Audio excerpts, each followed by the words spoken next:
بیت المقدس، مسجد اقصی، یہ نام گزشتہ چند دنوں سے تمام لوگوں کی زبانوں پر ہے. اب جہاں بھی بیٹھیں، اسکول ہو، کالجز ہوں، اخبار ہو، یا کوئی بھی news channel, T V channel, یا سوشل میڈیا کی کوئی بھی تنظیم، یا کوئی بھی یوٹیوبر یا انفلوئنسر ہو، آج کل اسی پہ بات ہو رہی ہے. کوئی مثبت رویے تو کوئی منفی رویے.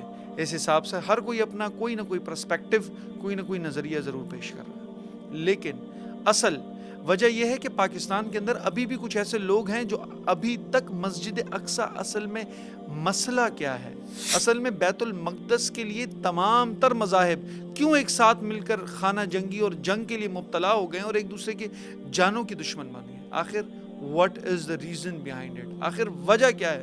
تو وجہ ہمارے سامنے آتی ہے کہ یہ اصل میں دو طرح کے مذاہب ہوتے ہیں، ایک الہامی اور ایک غیر الہامی، جس کو انگلش کے اندر revealed and non revealed religions کہا جاتا ہے. اب نان ریویلڈ ریلیجنز تو ایک الگ پورا مضمون ہے، لیکن ہم ریویلڈ ریلیجنز کی بات کریں جس میں سر فہرست اسلام ہے، کرسچینٹی ہے اینڈ جوڈائزم ہے، جس کو اردو میں کہیں تو مسلمان، کرسچینٹی میں عیسائی اور جوڈائزم میں یہودی.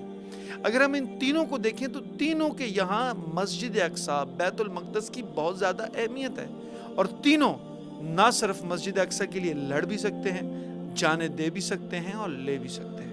اگر ہم ہائرارکی بنائیں، فردن فردن چلیں، تو سب سے اگر ہم یہودیوں کو دیکھیں تو یہودیوں کی یہاں دیوار گریا ہے، جہاں سے یہ لپٹ کر دعائیں مانگتے ہیں، التجائے کرتے ہیں، جس کو ہیکل سلیمانی بھی کہا جاتا ہے.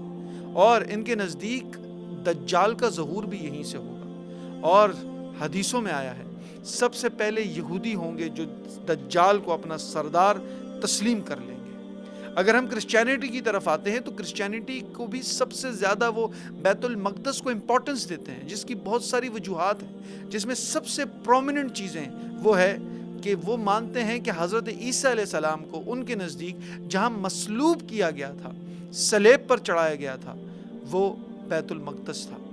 اگر ناظرین کرام موضوع ادھر سے ادھر چلا جائے گا، لیکن ہم مسلمانوں کو دیکھتے ہیں کہ مختلف قسم کے جب رسول اللہ صلی اللہ علیہ وسلم کے خاکوں پر مبنی تصاویر سامنے آتی ہیں تو تمام اسلامی ممالک کے اندر ایک طوفان برپا ہو جاتا ہے. لوگ جلسے جلوس نکالتے ہیں، لوگ برانگیختہ ہو جاتے ہیں اور غصے کا اظہار کرتے ہیں. لیکن جب سے میں پیدا ہوا اور مجھ سے بھی بہت قبل صدیوں سے حضرت عیسیٰ علیہ السلام کی ایک سٹیچو، ایک خاکہ جو صلیب پر چڑھائے ہوئے تمام لوگ کی نظر سے گزرتا ہے، کیا وہ نبی نہیں ہے؟ کیا حضرت عیسیٰ علیہ السلام ہمارے نبی اس حوالے سے کبھی کوئی بات کیوں نہیں کرتا؟ اس حوالے سے مسلمان کیوں ریلی نہیں نکالتے؟ اس حوالے سے مسلمانوں کا ایک پرسپیکٹو کیوں نہیں جاتا؟ اس چیز کی بھی کمی ہے. لیکن آج موضوع ہمارا دوسرا ہے. دوسرا، کرسچینٹی کے نزدیک بیت اللحم، جہاں حضرت عیسیٰ علیہ السلام کی جائے پیدائش ہے، ان کے نزدیک حضرت عیسیٰ علیہ السلام کی جو جائے پیدائش ہے، جہاں حضرت عیسیٰ علیہ السلام بورن ہوئے تھے، وہ بیت المقدس ہے. تیسری جو سب سے اہم ہے، جو حضرت عیسیٰ علیہ السلام کا جھولا ہے، جو ان کے نزدیک بڑا مقدس ہے، جس کو یہ بہت امپورٹنس دیتے ہیں، وہ بھی یہاں بیت المقدس کے اندر ہے. اگر ہم اسلام کی بات کریں تو اسلام کے نزدیک مسجد اقصی قبلہ اول ہے. آپ کے میرے آقا نبی کریم صلی اللہ علیہ وسلم مسجد اقصی کی جانب رخ کر کے نماز پڑھا کرتے تھے.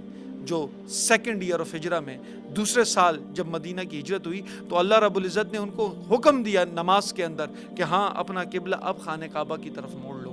لیکن رسول اللہ صلی اللہ علیہ وسلم سے قبل جتنے انبیاء تھے، تمام کا قبلہ اول بیت المقدس اور مسجد اقصی تھا. اور صرف یہاں تک نہیں کہ یروشلم کے اندر بہت سارے انبیاء کی قبور بھی ہیں. اگر آپ اسراء اور معراج کی بات کریں تو رسول اللہ صلی اللہ علیہ وسلم نے 1,24,000 کم و بیش انبیاء کی امامت مسجد اقصی میں کروائی. اگر آپ اس سے بھی آگے بڑھ کے دیں، حایۃ البراق ہے، جہاں جس کو ہم کنڈی کہتے ہیں، جہاں براق کو باندھا گیا تھا، وہ بھی مسجد اقصی میں آج بھی موجود ہے.